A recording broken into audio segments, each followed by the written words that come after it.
আপনাদের ঈসা আলাইহিস সালাম সম্পর্কে কি বিশ্বাস, তিনি কি জীবিত না মৃত? আপনাদের বিশ্বাস অনুসারে ইমাম সাহেব বলেন যে ঈসা আলাইহিস সালাম ইন্তেকাল করেছেন।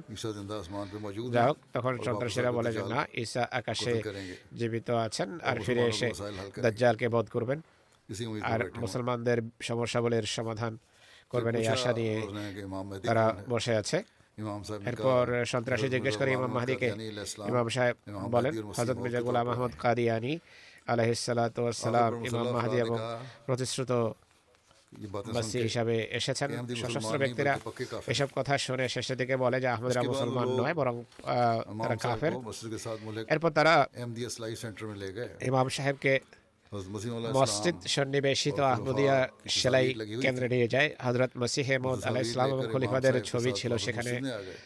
সেই ছবিগুলো নিয়ে ইমাম সাহেবের সাথে মসজিদে আসে আর এরপর ছবির বরাতে ইমাম ইব্রাহিম সাহেবকে অনেক প্রশ্ন করে। ইমাম সাহেব হযরত মসিহে মউদ এবং খলিফাদের নাম বলেন, এক এক ছবির পরিচিতি তুলে ধরেন এবং বলেন মসিহে মউদ ইসলাম ইমাম মাহদি এবং মসিহে মউদ হিসাবে পৃথিবীতে এসেছেন। এরপর তারা বলেন নাউজুবিল্লাহ, মির্জা গোলাম আহমদের নবুয়তের দাবি নাউজুবিল্লাহ মিথ্যা।